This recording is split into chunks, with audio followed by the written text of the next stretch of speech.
All right, everyone, we are back for the wrap-up. Thank you so much for watching, as always. We went a nice little 2OV, a Raminap Red-ish deck. It wasn't Raminap Red, right? They had Thermo Alchemist. They were more spells-based burn deck.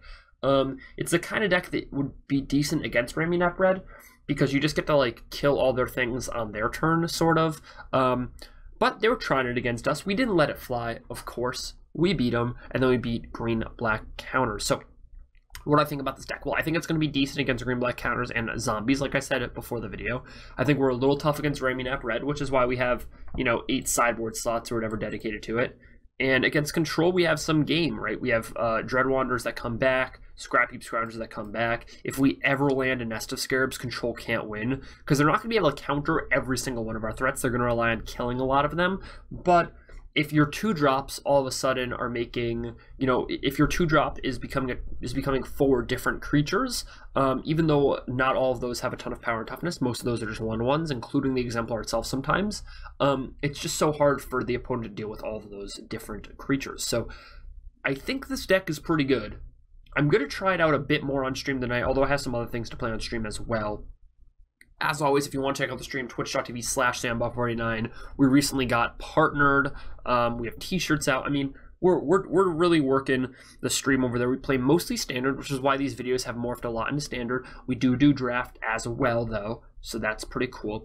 Let me know in the comment section down below what you would like me to play next week. Yeah, I mean, if you have a brew idea, let me know. I'll try to brew on it. If you have a deck already constructed, send me a list. I'll see what I can do, and we'll see what we can get popping. This was something that came out of my Discord channel that a lot of people have been asking for a while. I kind of put it off for the first few weeks of the format. Not sure why.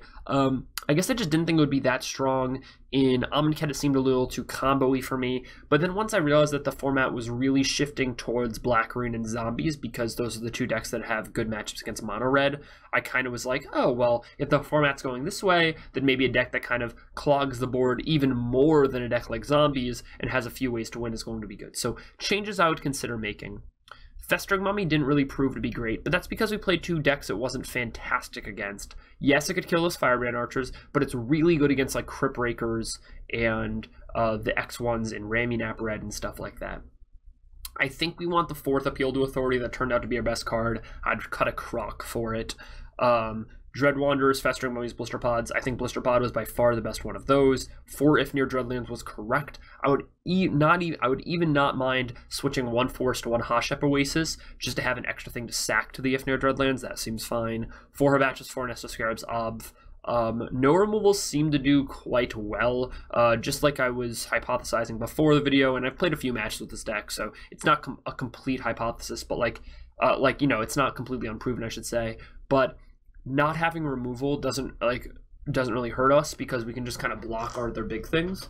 Now in game 2 you saw that come back to haunt us, right? They landed they just had Ballista after Ballista to kill all of our stuff, and eventually we couldn't come back, especially after that Yaheni's expertise. But before that Yaheni's expertise in game 2, we were sort of turning the corner even through those Ballistas and the Nissa and the Winding Constrictor and stuff. So I think this deck has potential. I think it has a ways to go. I think a 2nd Appeal to Authority is great. I think fitting in the 4th Concealed Courtyard is going to be important. Maybe even over like a Hissing Quagmire. We haven't used those much. So I might consider taking out like a Hissing Quagmire or Forest, adding a Concealed Courtyard and Hashep Oasis just to be able to cast Authority more. But as you saw, we do have the Channeler, and she is able to cast it as well. So that's something that can happen too.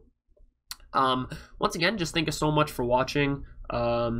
Yeah, thank you for supporting, thank you for watching, thank you for the comments, thank you for the likes. Much love, everybody, and I will see you tomorrow probably for another video.